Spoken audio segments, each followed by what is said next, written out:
Bom dia, pessoal. Vou começar a gravar agora aqui uma aula de probabilidade para vocês. A probabilidade, que é um dos conteúdos, dos assuntos da matemática que vai tentar trabalhar com a incerteza. Incerteza, sendo mais específico, quando eu digo certeza, estamos falando dos experimentos aleatórios. E eu vou dividir essa aula de probabilidade em diversas partes, cada uma delas falando sobre algum tópico específico. E o primeiro tópico que eu quis colocar aqui foi o tópico que eu denominei como conceitos importantes. Alguns conceitos que vocês têm que ter em mente e têm que entender a definição de cada um deles, porque essas palavras vão aparecer dentro das aulas de probabilidade, quando vocês estiverem estudando probabilidade até com videoaula de outros professores, aulas de exercícios, ou aulas de conteúdo mesmo. E é bom vocês estarem com esses conceitos bem fixados em mente. O primeiro desses conceitos é o que a gente chama de experimento aleatório, propriamente dito, que é o objeto de estudo principal das probabilidades. O que consiste um experimento aleatório? Nós chamamos de experimento aleatório todo tipo de experimento que eu faça onde eu não consigo prever qual é o resultado, eu não consigo saber qual é o resultado exato que aquele experimento vai me dar. O máximo que eu consigo fazer é saber todos os resultados possíveis, mas isso não significa prever o resultado. Você conhecer todos os resultados possíveis de um experimento não significa que você tem certeza de que tem certeza de qual resultado deles vai acontecer. Você só sabe quais são os possíveis de se acontecer. E esse tipo de experimento, onde eu consigo repetir ele várias vezes, com as mesmas condições e mesmo assim não conseguir decidir qual é o resultado exato que aquele experimento vai dar, apenas quais são todos os possíveis resultados, é o que a gente chama de experimento aleatório. Eu tenho aqui, coloquei aqui vários exemplos de experimentos aleatórios, como por exemplo, jogar uma moeda. Você joga uma moeda, você sabe que pode dar cara ou pode dar coroa, mas você não sabe exatamente qual das duas coisas vai dar. Jogar um dado, por exemplo, um dado de 6 lados, você joga o dado, você sabe que pode dar um, dois, três, quatro, cinco ou seis, mas você não consegue ter certeza de qual desses números exatamente vai dar.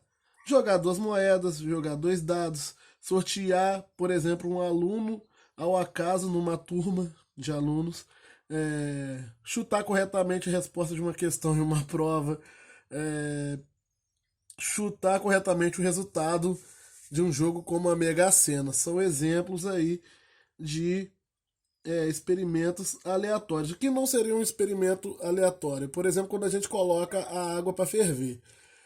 Assim, claro que depende de diversas situações, como altitude, pressão, entre outras coisas. Mas a gente sabe que a água vai entrar em ebulição aproximadamente a 100 graus Celsius. Então, esse é um tipo de experimento onde a gente tem o controle do que vai acontecer. A gente sabe, se não exatamente, de maneira muito próxima, qual vai ser o resultado desse experimento. Isso não é um experimento aleatório. Então, ainda continuando aqui em esses conceitos iniciais ou conceitos importantes, né, como eu falei, o experimento aleatório eu deixei quatro deles aqui que eu vou trabalhar com eles nesse início. É, Um outro conceito importante que está ligado à probabilidade é o conceito de espaço amostral. O que é isso? Como eu disse, um experimento aleatório ele é um experimento onde eu não sei o resultado exato, mas eu consigo saber quais são os resultados possíveis. Então, esses resultados possíveis serão os elementos do conjunto que eu vou denominar daqui para frente como espaço amostral.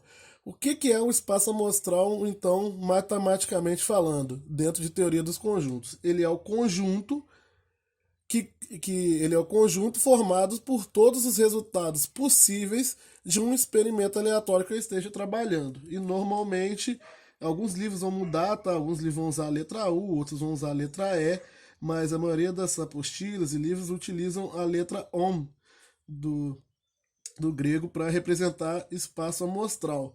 E o espaço amostral, então, daqui para frente, já vocês já podem ter em mente que nós estaremos trabalhando aí em probabilidade também um pouco com teoria dos conjuntos. Muita coisa de teoria dos conjuntos vai voltar aqui agora. O que seriam, por exemplo, os espaços amostrais para esses 4 experimentos que eu deixei aqui como exemplo?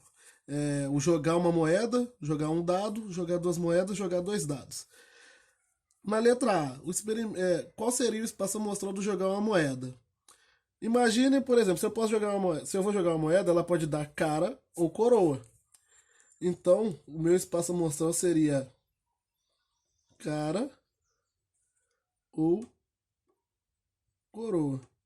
Esse aqui é o conjunto que representa o espaço amostral desse experimento. Conjuntinho simples, sem muito problema. Na letra B, jogar um dado. Qual seria o espaço amostral desse experimento? Pode dar do 1 ao 6. Então seria 1, 2, 3, 4, 5 ou 6. Representação aí de conjuntos normal, aquela que vocês já conhecem. Pode dar e jogar 2 moedas na letra C. Como eu representaria esse conjunto? Eu vou usar aqui a letra K para cara e C para coroa. Ou seja, o experimento pode, jogando 2 moedas, o que pode acontecer? Na primeira moeda pode dar cara ou coroa e na segunda também. Nesse tipo de espaço amostral, costuma-se utilizar a ajuda aí dos pares ordenados ou ternos ordenados para representar esse espaço amostral. No caso aqui, o que acontece? Por que eu vou usar par ordenado? Porque eu tenho 2 entradas, né? A cada experimento eu tenho 2 resultados. Então o que vai acontecer? Eu joguei as 2 moedas.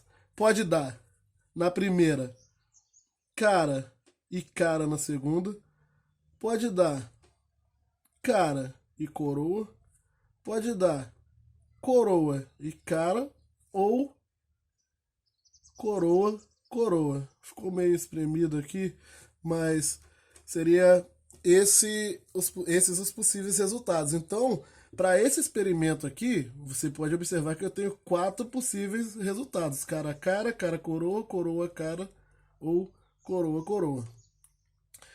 E no jogar 2 dados, eu também vou fazer algo similar. Por exemplo, eu posso ter no primeiro dado dando do 1 ao 6 e no segundo também. Então pode dar 1 e 1, 1 e 2, 1 e 3, 1 e 4, 1 e 5, 1 e 6. Esses aqui são todos os resultados, dando 1 no primeiro dado e variando o resultado do segundo dado. Mas poderia dar 2 no primeiro e 1 no segundo, 2 e 2, 2 e 3, 2 e 4, 2 e 5, 2 e 6. Isso aqui vai se repetir até aqui a sexta linha, onde eu vou ter os resultados dando 6 no primeiro dado e variando aí os resultados do segundo dado. 6 e 3, 6 e 4, 6 e 5 e o 6 e 6. Ou seja, seriam todos esses resultados, lembrando que você tem as fileiras que eu pulei aqui, né, as colunas que eu pulei, 4 e 1, acabei dando espaço demais aqui, mas isso aqui eu vou ter todos esses possíveis resultados aqui. E uma das coisas importantes de você saber fazer também além de montar o espaço amostral, que é isso que eu fiz aqui, eu montei cada espaço amostral de cada experimento, você saber calcular o número de elementos que tem dentro de cada espaço amostral. Isso vai ser muito importante lá na frente na hora de calcular as probabilidades. E aqui que volta uma coisa da